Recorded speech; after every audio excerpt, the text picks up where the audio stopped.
Esta es la iglesia Puerta de Esperanza, situada en San Lucas, Zacatepeques, República de Guatemala, en América Central. Para la gloria de Dios, nuestra congregación fundamenta su fe en Jesucristo y en las Santas Escrituras.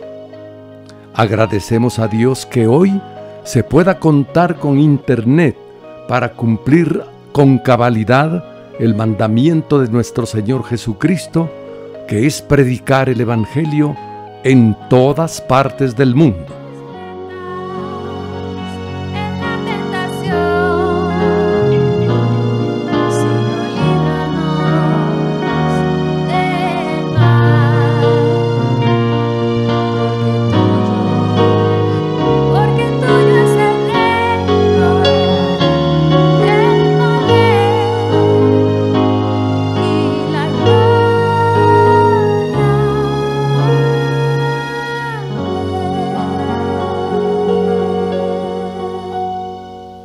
Con mucho agrado, ofrecemos hoy la prédica de nuestro pastor general, el licenciado Gustavo Adolfo Bonilla.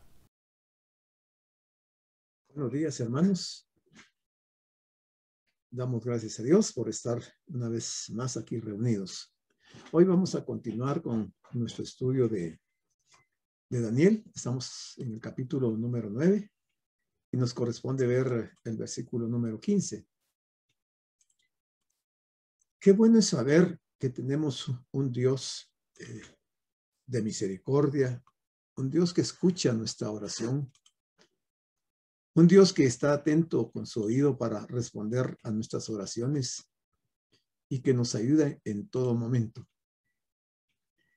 Algunas veces en nuestra forma de ver, algunas veces pareciera como que Dios tarda en responder a nuestras oraciones.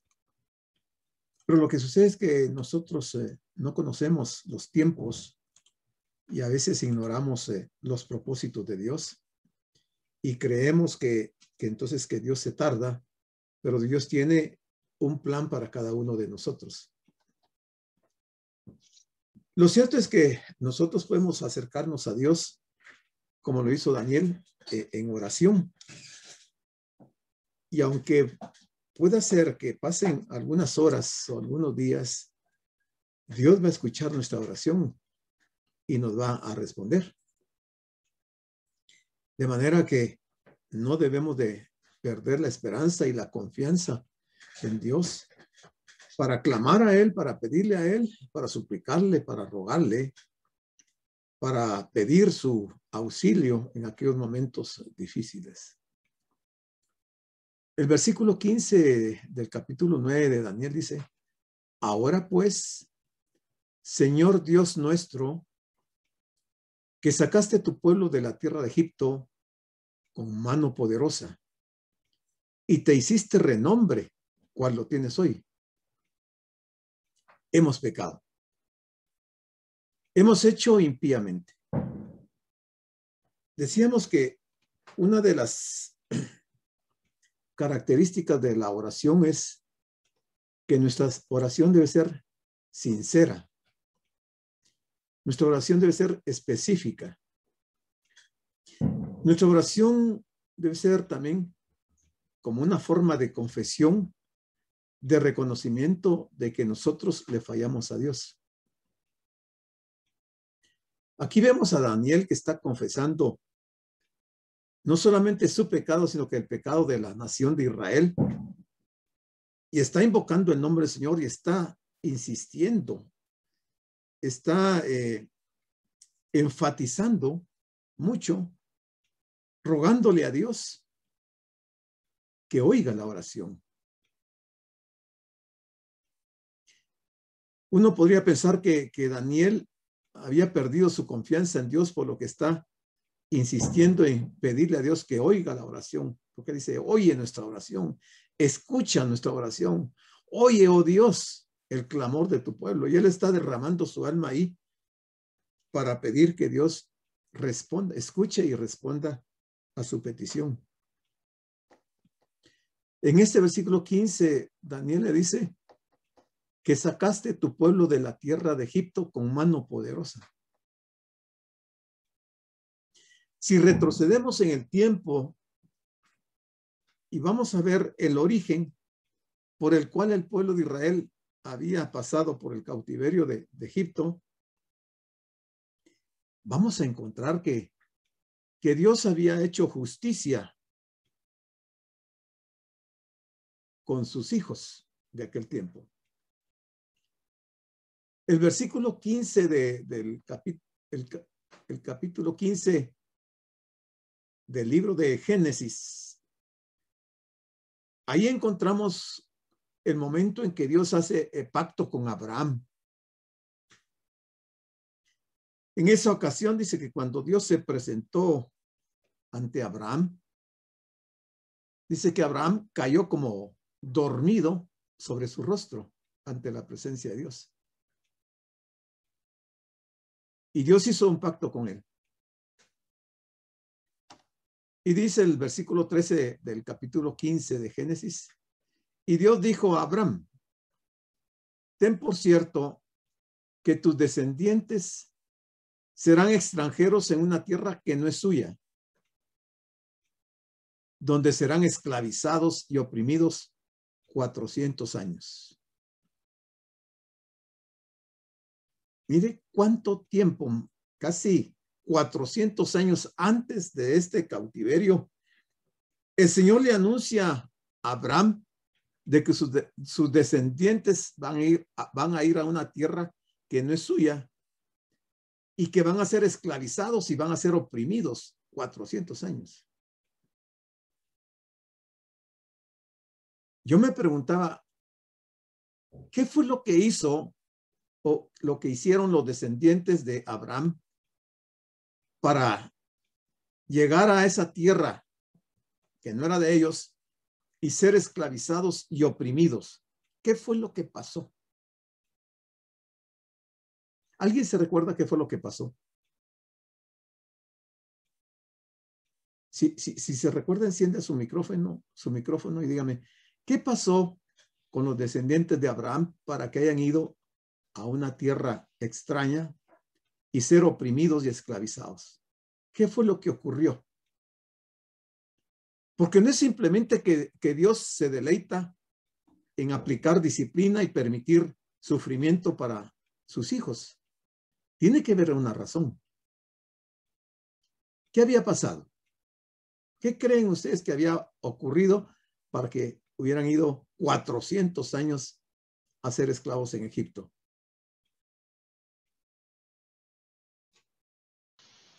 Ellos habían dejado de respetar en los años, por cada 7 años, ellos tenían que dejar la tierra en reposo y tenían que era como un año sabático, en donde se perdonaban, por ejemplo, las deudas, en donde se ayudaban, se devolvían las propiedades. Ellos tenían que celebrar cada séptimo año o cada 50 años, por ejemplo, el dejar que la tierra reposara, el dejar que, como dije, el perdonar las deudas, el buscar al Señor, el respetar sus digamos, no como que fuese un Shabbat, como que fuera un sábado, pero en años. Ellos no habían respetado ese mandato. Gracias, Doc. Sí, esta es la razón por la que están en cautiverio en Babilonia. Pero yo me refiero al cautiverio en Egipto. Lo que dijo el doctor es cierto, totalmente cierto, por lo que les ocurrió el cautiverio babilónico. Pero ¿qué había pasado con los descendientes de Abraham para que hubieran ido a Egipto esclavos y sufrir? Por lo que dijo el hermano Reinaldo, y hubo hambre. Entonces ellos se vieron obligados a ir a Egipto. ¿Y por qué hubo hambre? Por la desobediencia. ¿Cuál desobediencia? Esa precisamente de no haber dejado descansar la tierra. adorar a otros dioses. ¿Qué más? Hay una razón fundamental por la cual el Señor mandó a Egipto por 400 años, no al pueblo de Israel, sino que a los descendientes de Abraham. Recordemos que la ley fue dada con Moisés. O sea, se da la ley después de esos 400 años. Pero ¿qué pasa antes de los 400 años con los descendientes de Abraham para que hayan ido a Egipto? ¿No dejaron descansar la tierra? Fue lo que dijo el doctor. Eso es para el cautiverio babilónico. Bueno, simple. Sí, hermana Termita. Se casan con personas no de su tribu. O sea, con mujeres de otras tribus, ¿no? No. Lo que ha ocurrido es que los hijos de Jacob vendieron a José, lo maltrataron y engañaron a su padre causándole un terrible sufrimiento, diciéndole que las fieras se han devorado a José y le llevan sus ropas teñidas, manchadas de sangre. Y Jacob sufre algo terrible porque era el hijo a quien él más amaba. La maldad de los hijos de Abraham, al haber maltratado, vendido como esclavo a José, eso provocó que Dios enviara hambre a la tierra de Abraham. El hambre los llevó a buscar alimento en Egipto. Para entonces José el Señor lo había puesto en una posición muy importante en el gobierno de Egipto, y ahí encuentran ellos el alimento y deciden radicar en Egipto. Y no sabían que el Señor les iba a pasar la factura por lo que habían hecho con su hermano José. Violentaron el pacto que Dios había hecho con Abraham. Hicieron perversamente con su hermano José. Y eso les costó 400 años de esclavitud. Ahora Daniel en su oración está recordando ese acontecimiento. Él recuerda del éxodo que ha ocurrido, en donde se ve una maravillosa demostración tanto del poder como de la fidelidad de Dios. Y hablamos de fidelidad porque el Señor no iba a fallar a su pacto. Aunque Israel, bueno, en este caso los descendientes de Abraham, habían violentado el pacto, Dios se mantuvo fiel y cumplió cabalmente su promesa a Abraham. Esta fue la petición de Daniel y su súplica. Él recordó cómo Dios había conducido a Israel fuera de Egipto. Dios había sacado a Israel de Egipto a causa de su justicia, no a causa de la justicia del pueblo de Israel. El libro de Éxodo en el capítulo 2, versículos 24 y 25 dice: Dios oyó el gemido de ellos y se acordó de su pacto. Dios siempre se va a acordar de su pacto. Nosotros podemos caer en la misma situación de ser desobedientes a Dios, de violentar su pacto, y cuando llegue la crisis a nuestra vida y nos disponemos a orar, a gemir delante de Dios, entonces Dios se acuerda de su pacto y mira a sus hijos y conoce la condición de cada uno de nosotros, y en su misericordia nos ayuda. Se acordó de su pacto con Abraham, su pacto con Isaac y con Jacob. No dice que se haya acordado del pacto de los descendientes de Jacob, sino de Jacob, hasta Jacob. Y miró Dios a los hijos de Israel y conoció su condición. El único factor que apeló Dios por parte de ellos fue su sufrimiento. Dios no se complace en el sufrimiento de sus hijos. Por desobedientes que seamos, por rebeldes, si nosotros nos humillamos delante de Él, Él se va a acordar de su pacto y va a hacer misericordia con nosotros. O sea que, en otras palabras, Dios vio la miseria de los hijos de Jacob y se recordó de su misericordia. Dios bien pudo no haberlos ayudado y Dios hubiera sido justo, porque los descendientes de Abraham eran culpables de un gran pecado. Pero gracias a Dios tenemos a un Dios de misericordia, un Dios que se recuerda del pacto que ha hecho, aunque nosotros muchas veces, y lo digo así, ni siquiera conocemos las condiciones del pacto que Dios ha hecho con nosotros. Mencióneme usted al menos un elemento del pacto que Dios ha hecho con la iglesia, por lo cual Él tenga que acordarse de su misericordia. Dígame uno. Hablando del tiempo de la iglesia. Amar al Señor sobre todas las cosas. Okay. Alabarlo y bendecirlo. O sea, entregar nuestra vida. Ese es el primer y gran mandamiento que el Señor ha preservado por la eternidad, que alcanza no solamente a la antigüedad, sino que nos alcanza a nosotros. Pero mencióneme otro.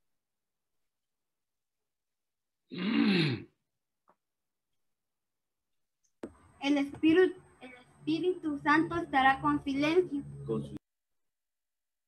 ¿El Espíritu Santo estará qué? Con su iglesia. Con su iglesia. La obediencia a la palabra. Ah, perfecto. Terminar con la idolatría. Sí. Sí. Escudriñar la palabra.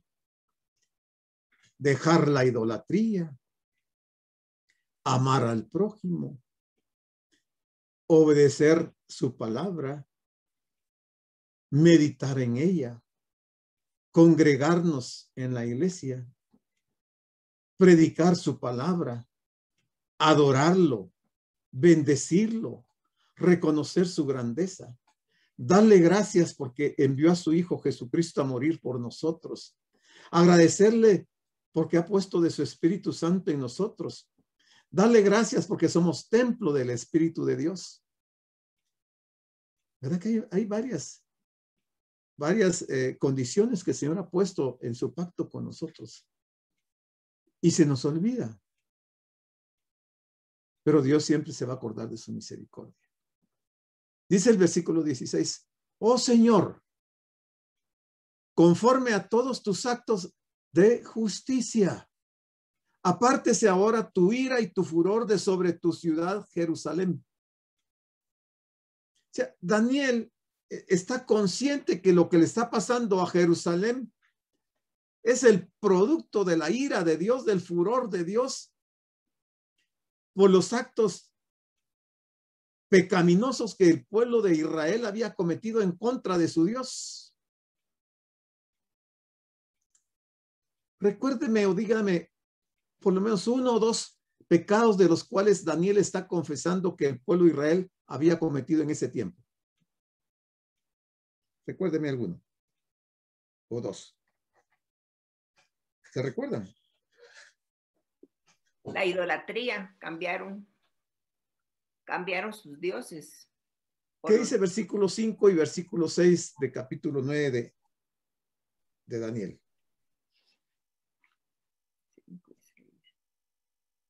¿Qué dice?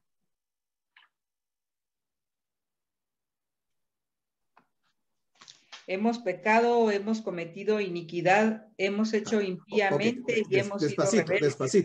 Despacito. ¿Hemos cometido qué? Hemos cometido iniquidad. Iniquidad, o sea, un pecado de iniquidad. ¿Qué más? Hemos hecho impíamente. Hemos actuado impíamente. ¿Qué más? Y hemos sido rebeldes. Hemos sido rebeldes. ¿Qué más? Y nos hemos apartado de tus mandamientos. Nos hemos apartado de tus mandamientos. Y de tus ordenanzas. Mire, en 2 versículos, ¿cuántos pecados está confesando Daniel que el pueblo de Israel había hecho? Lo que los llevó una vez más a un cautiverio de 70 años en Babilonia. Pero básicamente lo que decía el doctor hace un momento, habían ido al cautiverio por haber violentado la ley del descanso de la tierra. Aunque primero no habían amado a Dios sobre todas las cosas y luego habían transgredido la ley de dejar descansar la tierra. Pero además de eso, Daniel está confesando otra serie de pecados. Y eso provocó la ira y el furor de Dios sobre la ciudad de Jerusalén. Y Jerusalén había sido arrasada por Nabucodonosor. Profanaron el templo de Dios, lo saquearon, mataron a miles de judíos porque habían pecado. Y hasta en ese momento, después de 70 años de cautiverio, y sabiendo Daniel que se está cumpliendo ya el tiempo de los 70 años, porque lo había leído en el profeta Jeremías, ahora Daniel está confesándole a Dios y va a pedirle a Dios que le diga qué va a ocurrir con el pueblo de Israel después de esos 70 años. Apártese ahora tu ira y tu furor de sobre tu ciudad, Jerusalén, tu santo monte. Cuando se habla de santo monte, estamos hablando del templo, el monte de Sión. Porque a causa de nuestros pecados y por la maldad de nuestros padres, Jerusalén y tu pueblo son el oprobio de todos en derredor nuestro. Daniel está consciente, está perfectamente claro en cuál es el problema que está pasando el pueblo de Israel. ¿Estaremos nosotros conscientes de nuestros pecados delante de Dios? Y si estamos conscientes, ¿le hemos pedido a Dios que nos perdone nuestros pecados? ¿O será esa la razón, la causa por la cual estamos atravesando serias dificultades en nuestras vidas? Daniel anhelaba ver la ciudad de Jerusalén restaurada y el santuario reconstruido. Pero más que nada deseaba ver al pueblo gozándose de las bendiciones de Dios y en un estado de comunión con Jehová. Interesante que Daniel deseara que el pueblo de Dios fuera bendecido y que se tuviera una comunión estrecha con el Dios de Israel. 17 dice, ahora pues, Dios nuestro. Si usted mira el 17 y mira el 15, al principio dice, ahora pues, Señor, Dios nuestro, el 15. El 17, ahora pues, Dios nuestro, oye la oración de tu siervo. Oye sus ruegos y haz que tu rostro resplandezca sobre tu santuario asolado por amor del Señor. ¿Por qué Daniel está pidiendo que el rostro del Señor resplandezca en su santuario? Porque era el lugar de adoración a Dios. Si el templo estaba destruido, ¿dónde iba a adorar el pueblo de Israel? Y si estaban cautivos, peor todavía, que pudieran llegar al lugar donde se adoraba al Dios Todopoderoso. Entonces Daniel está pidiendo, Señor Dios nuestro, oye la oración de tu siervo y sus ruegos. Resplandezca tu rostro sobre tu santuario asolado por amor del Señor. Ojalá que podamos aprender cómo orar para que Dios pueda ser el sujeto y el objeto de nuestras súplicas. Oh Dios, la iglesia te necesita a ti por encima de todo. El ser humano necesita alimento, necesita vestido, calzado, necesita salud, necesita la familia, necesita trabajo, necesita muchas cosas. Pero sobre todo eso, necesitamos a Dios. De nada sirve tener todas las cosas si no tenemos a Dios. Estamos condenados a pasar unos días terribles. Teniendo a Dios en nuestro corazón, lo tenemos todo. Entonces Daniel le pidió a Dios que le liberara otra vez a causa de justicia, de su justicia divina. Y es que Dios es justo cuando extiende su compasión y su misericordia hacia nosotros. ¿Por qué? Porque Jesucristo ha pagado completamente el castigo de nuestro pecado. Como dijo Pablo en Romanos 3:26, con miras a manifestar en este tiempo su justicia, a fin de que Él sea el justo y el que justifica al que es de la fe en Jesús. Sería un error leer la Biblia como una historia seca y no captar lo emotivo que hay en ella. Daniel estaba clamando al Señor desde lo más profundo de su alma. El profeta ha estado intercediendo por el pueblo de Israel. Ha estado intercediendo por el templo, por la ciudad de Jerusalén. En fin, todo aquello que estaba muy cerca de su propio corazón, él estaba clamando por esto. Daniel estaba orando con fervor, con eficacia.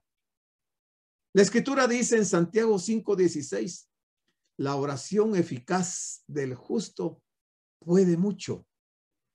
La oración eficaz del justo puede mucho. Demasiado a menudo nuestras oraciones carecen de emoción y de verdadera compasión por los demás. Versículo 18 nos dice, siguiendo Daniel en su oración, inclina, oh Dios mío, tu oído. Él está como desesperado pidiéndole a Dios que escuche su oración. Inclina, oh Dios mío, tu oído y oye. Abre tus ojos y mira nuestras desolaciones y mira la ciudad sobre la cual es invocado tu nombre. ¿Por qué? Porque no elevamos nuestros ruegos ante ti confiados en nuestras justicias, sino en tus muchas misericordias. Dios es misericordioso. Dice que Dios es lento para la ira, pero grande en misericordia. Por la bondad de Dios, por la misericordia de Dios, no hemos sido consumidos. Pero la ira de Dios puede alcanzarnos en cualquier momento. Segunda Crónicas 7:14 dice, si se humillare mi pueblo, sobre el cual mi nombre es invocado, y oraren, y buscaren mi rostro, y se convirtieren de sus malos caminos, entonces yo oiré desde los cielos y perdonaré sus pecados y sanaré su tierra. Miremos, hermanos, lo desastroso que se encuentra en nuestro país. Da pena, da lástima ver cómo está nuestro país. Pero aquí dice el escritor de Segunda Crónicas que si nos humillamos, si invocamos el nombre de Dios, si oramos, si buscamos el rostro de Dios, si nos convertimos de nuestros malos caminos, entonces Él va a oír. Yo entiendo que Dios es soberano y que Dios tiene propósitos y que Dios hace muchas cosas de acuerdo a su voluntad. Pero también es cierto que Dios nos deja establecido en su palabra que si nos convertimos de nuestros malos caminos y si oramos y buscamos su rostro, entonces Él nos va a oír. Entonces Él va a perdonar nuestros pecados y entonces va a sanar nuestra tierra. Pero mientras no hagamos esto, seguiremos viviendo la misma miseria que estamos viviendo el día de hoy. Daniel clamó por misericordia, no por ayuda, porque sabía que su pueblo merecía la ira y el castigo de Dios. Pero Dios envía su ayuda, no porque la merezcamos, sino porque quiere mostrar su gran misericordia cuando lo necesitamos. Si Dios no nos ayuda debido a nuestro pecado, ¿de qué nos quejamos? Sin embargo, si envía su ayuda a pesar de nuestro pecado, ¿cómo podemos dejar de alabarlo? ¿Cómo? A veces somos mal agradecidos. Dios ha tenido misericordia con nosotros, nos ha escuchado, nos ha respondido, nos ha ayudado, pero no lo alabamos, no lo reconocemos. Oye, Señor, mire, vea cómo Daniel está enfatizando, está insistiendo en que el Señor oiga. Oye, Señor, oh Señor, perdona. Presta oído, oye, Señor, y hazlo, no tardes, por amor de ti mismo, Dios mío, porque tu nombre es invocado sobre tu ciudad y sobre tu pueblo. Daniel está derramando su alma en ese momento, hermanos. Él está profundamente tocado por el Espíritu de Dios y está penetrando en los cielos hasta la presencia de Dios, suplicándole a Dios que oiga, que preste atención, que abra sus ojos, que mire, que no tarde,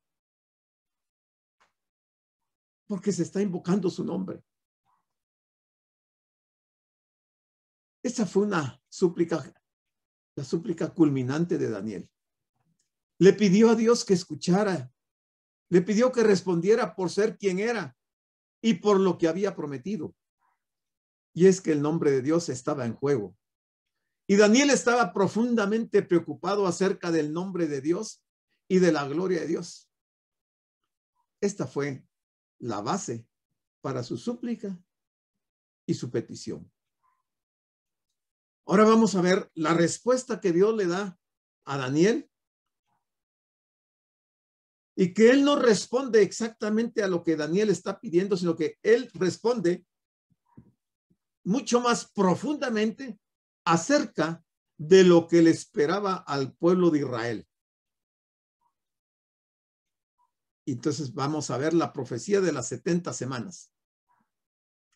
Y dice Daniel en el versículo 20, aún estaba hablando y orando, o sea, no había terminado de hablar con Dios, no había finalizado su oración, no había finalizado su confesión de su pecado y del pecado del pueblo de Israel, y aún estaba derramando, dice, su ruego delante de Jehová, mi Dios, por el monte santo de mi Dios. Aún estaba él en ese proceso, pidiéndole a Dios que escuche. Y Pablo nos dice en Romanos 3:23, por cuanto todos pecaron y están destituidos de la gloria de Dios, siendo justificados gratuitamente por su gracia, mediante la redención que es en Cristo Jesús. Daniel no había terminado de orar cuando va a aparecer el ángel Gabriel. Y el tiempo de su aparición fue la hora del sacrificio de la tarde, que sería aproximadamente las 3 de la tarde. No dice la Biblia cuánto tiempo llevaba ese día Daniel ahí orando. Puede ser que desde la primera hora de ese día hasta las 15 horas él estuviera orando, puede ser. que a otra hora él haya iniciado su oración, pero como a las 3 de la tarde, el Señor responde y le va a anunciar y le va a revelar a Daniel esta profecía tan interesante.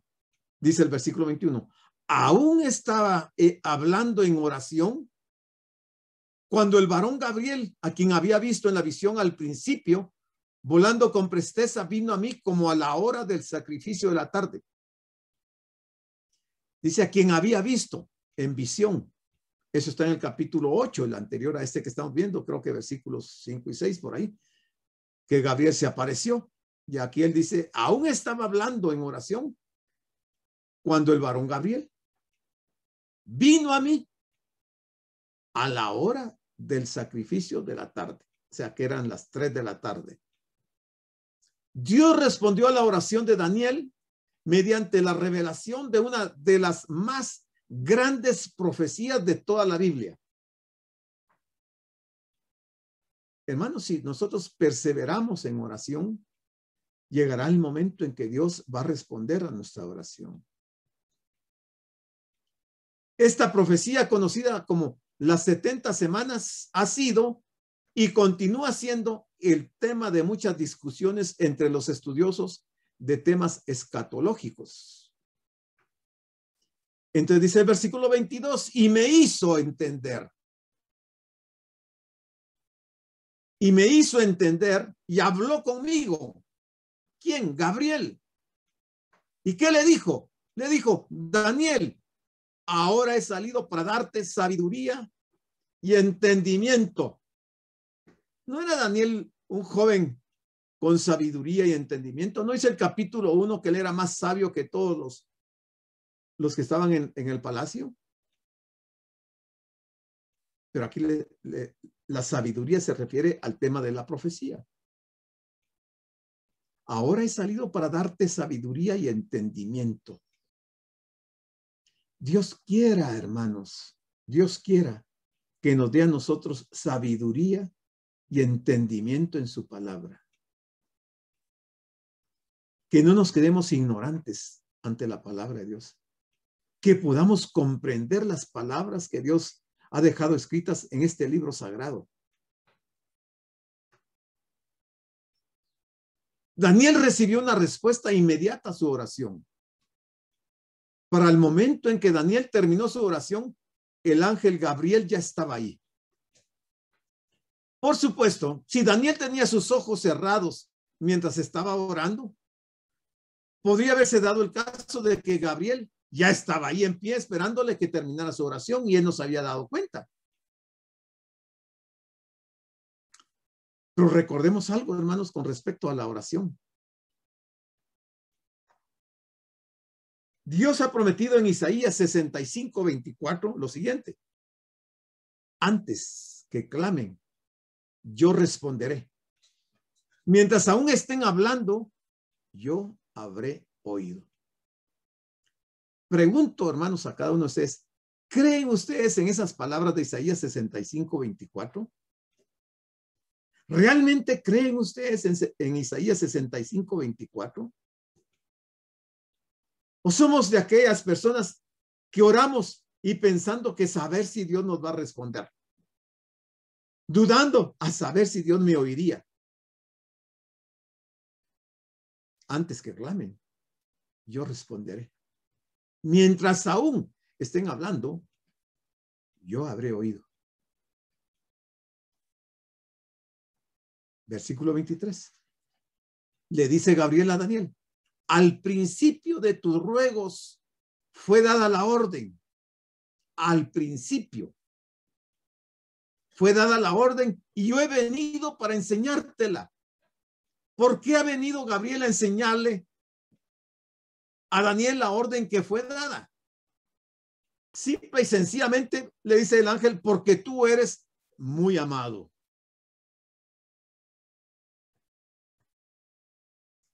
¿Diría el ángel eso mismo de nosotros? Si el ángel tuviera que venir a responder una de nuestras oraciones, ¿nos diría, porque tú eres muy amado? ¿Lo diría o no? ¿Qué dicen ustedes? ¿Sí o no? Porque de tal manera amó Dios al mundo, que ha dado a su Hijo unigénito, para que todo aquel que en él crea no se pierda, mas tenga vida eterna. Por Jesús, por Jesucristo, nosotros somos muy amados para Dios. Si somos muy amados para Dios, entonces Dios va a responder a nuestras oraciones. Y le dice el ángel a Daniel, entiende pues la orden y entiende la visión. Dos aspectos. Entender la orden y entender la visión.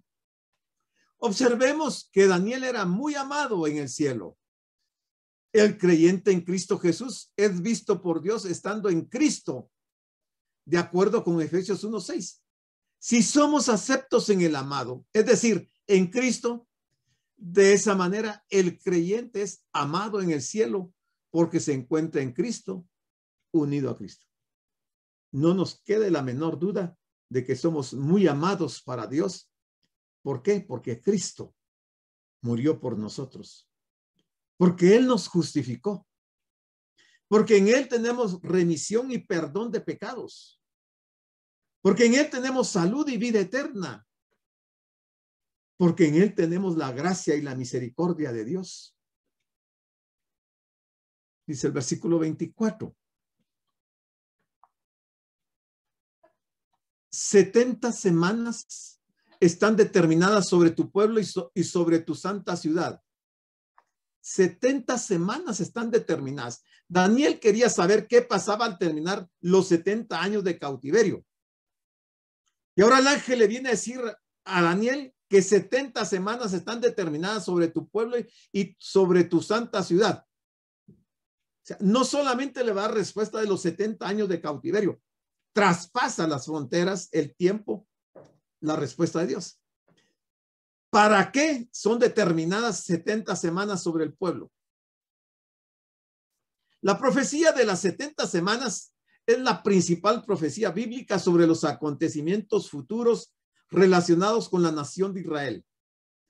Desde el decreto para reedificar los muros de Jerusalén hasta la primera y la segunda venida del Mesías. Se predice que ocurrirán 6 cosas con relación a los judíos, durante esos 490 años. Pero debemos de observar que hay una brecha en esta profecía entre las semanas 69 y las 70, la cual corresponde a la era de la iglesia. ¿Cuáles son esas 6 cosas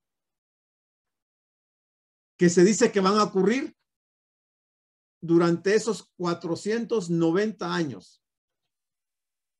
Primero, para terminar la prevaricación. Ya hemos hablado de lo que es el prevaricato.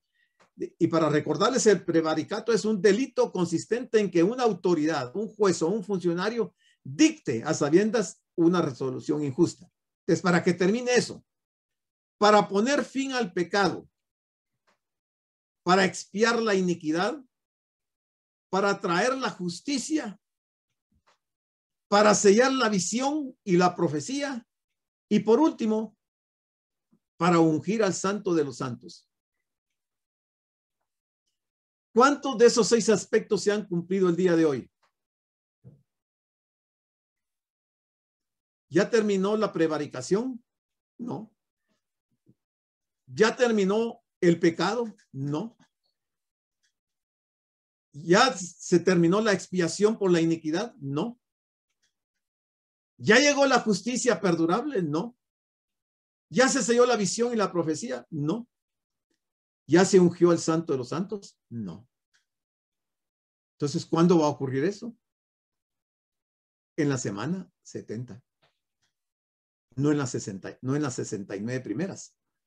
Daniel estaba perplejo en cuanto a cómo el final de los 70 años del cautiverio encajarían en el prolongado periodo de dominio de los pueblos de las naciones gentiles, que las visiones de los capítulos 7 y 8 habían indicado con tanta claridad. Él obviamente pensó que al final de los 70 años su pueblo sería llevado de regreso a su tierra. Pensó que el Mesías prometido vendría y que el reino que había sido prometido a David sería establecido al final de esos 70 años. No era así. ¿Cómo podían ser ciertas ambas opciones? Estamos seguros que le debe haber parecido una situación irreconciliable creada por esas profecías aparentemente contradictorias. Las 70 semanas o los 77 responden a dos preguntas. Primero, el reino de Israel no vendría inmediatamente. Y la segunda, las 70 semanas debían de seguir su curso. Estos 77 encajan en los tiempos de los gentiles, que es lo que estamos viviendo en parte nosotros el día de hoy, o de las naciones, y transcurren simultáneamente con ellos. Están divididas o separadas para encajar en los tiempos de los gentiles.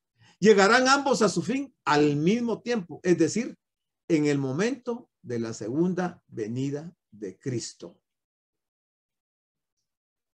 No perdamos de vista lo profetizado por Isaías en Isaías 44:28, que dice de Ciro: es mi pastor y cumplirá todo lo que yo quiero. Al decir a Jerusalén serás edificada y al templo serás fundado, según el historiador Josefo, relata que Daniel leyó a Ciro esta profecía de Isaías, que como respuesta fue llevado a hacer la proclamación. Isaías le leyó a Ciro. Perdón, Daniel le leyó a Ciro la profecía de Isaías. Esdras 1:1, al respecto de las 70 semanas, dice: en el primer año de Ciro, rey de Persia, para que se cumpliese la palabra de Jehová por boca de Jeremías, despertó Jehová el espíritu de Ciro, el rey de Persia, el cual hizo pregonar de palabra y también por escrito por todo su reino, diciendo: así ha dicho Ciro, rey de Persia: Jehová, el Dios de los cielos, me ha dado todos los reinos de la tierra y me ha mandado que le edifique casa en Jerusalén, que está en Judá. Quien haya entre vosotros de su pueblo, sea Dios con él, y suba a Jerusalén, que está en Judá, y edifique la casa a Jehová, Dios de Israel.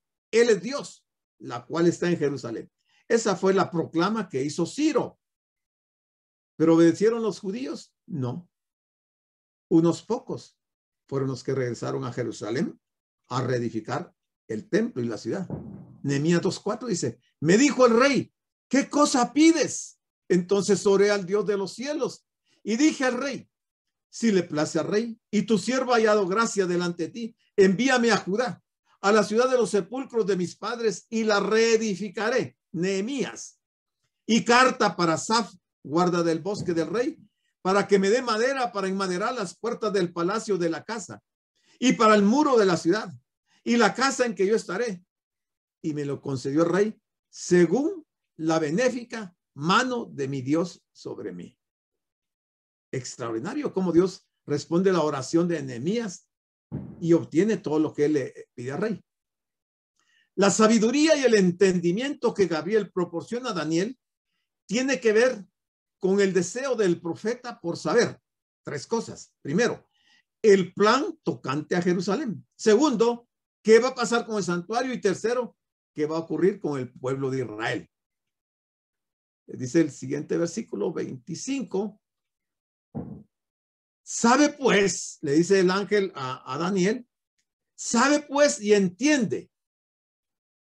Aquí viene la profecía interesantísima, que desde la salida de la orden para restaurar y edificar a Jerusalén hasta el Mesías príncipe, habrá 7 semanas y 62 semanas. De acuerdo con la profecía, las 7 semanas son 49 años. 7 semanas de 7 años, 49 años. ¿Por qué los muros y las ciudades fueron reconstruidos en 49 años? ¿Qué iba a pasar en el año 50 después de la orden de restaurar, de reparar Israel? ¿Qué iba a pasar en el año 50? El doctor ya lo dijo hace un rato. ¿Qué pasaba en el año 50? ¿Era un año qué? Era un año de expiación, de reposo. El año 50, digo, no el año séptimo. El año séptimo era el año de reposo. Perdón, de deudas. Remisión de deudas. ¿Cómo se llama eso? El jubileo. Del jubileo. Del jubileo. Gracias, Jesse. En el año 50 se perdonaban las deudas, se devolvían las propiedades y ocurría toda esa serie de bendiciones que Dios había establecido para el pueblo de Israel. Por eso dice, habrá 7 semanas porque en el año 50 sería el año jubileo. Y 62 semanas, o sea, ya son 69, se volverá a edificar la plaza y el muro en tiempos angustiosos. Se volverá otra vez a edificar la plaza y el muro en tiempos angustiosos. Y dice, se volverá porque el templo iba a ser destruido nuevamente. O sea, si bien es cierto que Nehemías y Esdras y toda esta gente reconstruyó el templo, ese templo fue destruido y se volvió a edificar. Dice en 2 Crónicas 36:21, para que se cumpliera la palabra del Señor, dada por boca de Jeremías, hasta que la tierra hubo gozado de reposo, porque todo el tiempo de su asolamiento reposó hasta que los 70 años fueron cumplidos. Por eso fueron 70 años de cautiverio en Babilonia, porque al haber estado esclavos en Babilonia, la tierra reposó esos 70 años de cautiverio del pueblo de Israel. Entonces se cumplió lo que dijo el Señor por medio de Jeremías, que está en 2 Crónicas 36:21. Los 70 años del cautiverio eran el castigo específico por haber violado 70 años sabáticos. Ello equivaldría a 77, es decir, a un total de 490 años. En esos 490 años, Israel había violado exactamente 70 años sabáticos. Así que irían al cautiverio por 70 años. O sea, Israel ha ido a cautiverio por violación de la palabra de Dios. Y no es raro que algunos miembros de la iglesia están en situaciones críticas por violar la palabra de Dios. Definitivamente. El punto de partida para este periodo de 490 años es esencial para una comprensión correcta de la profecía. Considerando que este periodo se proyectó en los llamados tiempos de las naciones o tiempos de los gentiles, debe encajar en la historia secular y originarse en alguna fecha relacionada con los tiempos de las naciones. El tiempo de los gentiles inició con Nabucodonosor y va a terminar en la gran tribulación con el anticristo. Ahí va a terminar el tiempo de los gentiles. Mire cuántos años va a durar ese periodo de los gentiles. Por supuesto, ha habido muchas sugerencias para un punto de partida. Primero, el decreto de Ciro que vemos en Esdras 1, del 1 al 4. Segundo, el decreto de Darío que vemos en Esdras 6, del 1 al 12. Tercero, el decreto de Artajerjes en el 7º año de su reino que vemos en Esdras 7, del 11 al 26. El profesor Magui cree que el decreto de Artajerjes del 20º año de su reinado que vemos en Nehemías 2, 1 al 8, satisface los requisitos del versículo 25. El mandato para reconstruir la ciudad de Jerusalén fue promulgado en el mes de Nisán del año 445 a.C. Este sería entonces el punto de partida. O sea, en Nehemías 2, 1 al 8 tenemos la orden para reedificar los muros de Jerusalén.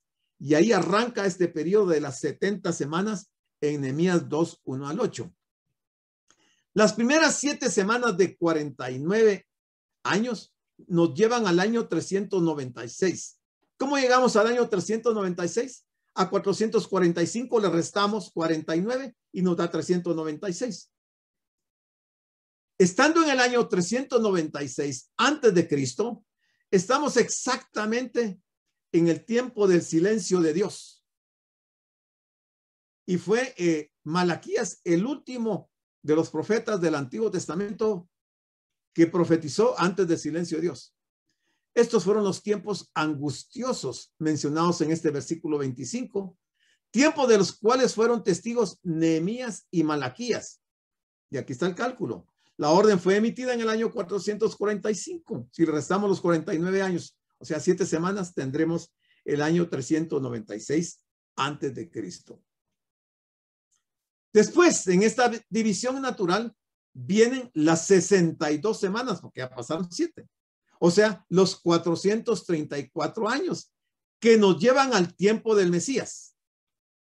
Algunos han efectuado ciertos cálculos que muestran que desde el 1 del mes de Nisan al 10 de Nisan, o sea, 6 de abril del año 32 después de Cristo, habría un periodo de 483 años equivalente a 69 7 o 69 semanas de años. En ese mismo día, cuando nosotros conocemos como la entrada triunfal de Jesús en Jerusalén, antes de ir a la cruz, una semana antes de ir a la cruz, ese domingo se cumplió el año 483 de las 69 semanas. Aquí en ese punto se cumplían las 69 semanas. Mateo 16, 21 dice, desde entonces comenzó Jesús a declarar a sus discípulos que le era necesario ir a Jerusalén y padecer mucho a manos de los ancianos, de los principales sacerdotes y de los escribas, y ser muerto y resucitar al tercer día. Eso fue lo que él anunció en esa entrada triunfal, cuando se estaban cumpliendo las 69 semanas, o sea, los 483 años. Entonces, como se estaban cumpliendo las 69 semanas, los israelitas de ese tiempo pensaron que a partir de la muerte del Señor empezaba la semana número 70. Y ya vimos que no fue así. Y vimos las razones por qué no dio inicio la semana número 70 en ese momento. Y después, dice, después de las 62 semanas, se quitará la vida al Mesías. O sea, después del día de la entrada triunfal de Jesús en Jerusalén, fue cuando se le quitó la vida al Mesías. O sea, la profecía se cumplió exactamente como se le dijo a Daniel. Después de las 62 semanas, que sumadas a las 7 son 69, que multiplicados por 7 da 483, ahí se le quitó la vida al Mesías. Se cumplió esta parte de la profecía, mas no por sí. Y el pueblo de un príncipe que ha de venir destruirá la ciudad. Por aquí menciona un aspecto que se iba a dar en el año 70 después de Cristo. El pueblo de un príncipe que ha de venir destruirá la ciudad y el santuario, hablando de Tito Vespasiano. Y su fin será con inundación, y hasta el fin de la guerra durarán las devastaciones. El príncipe aquí mencionado fue romano. Y el cuerno pequeño de Daniel 7 será la bestia del Apocalipsis 13. Después de que la iglesia sea removida de la tierra, él hará un pacto con Israel. Israel lo aceptará como su Mesías. Pero en la mitad de esta semana de años, él romperá su pacto colocando una imagen en el templo. Apocalipsis 13. Esta será la llamada abominación desoladora o el horrible sacrilegio, citado en Mateo 24:15.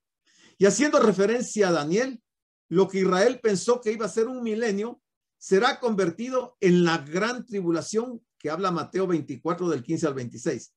Solo la venida de Cristo podrá concluir ese periodo terrible, de acuerdo con Mateo 24 del 27 al 31.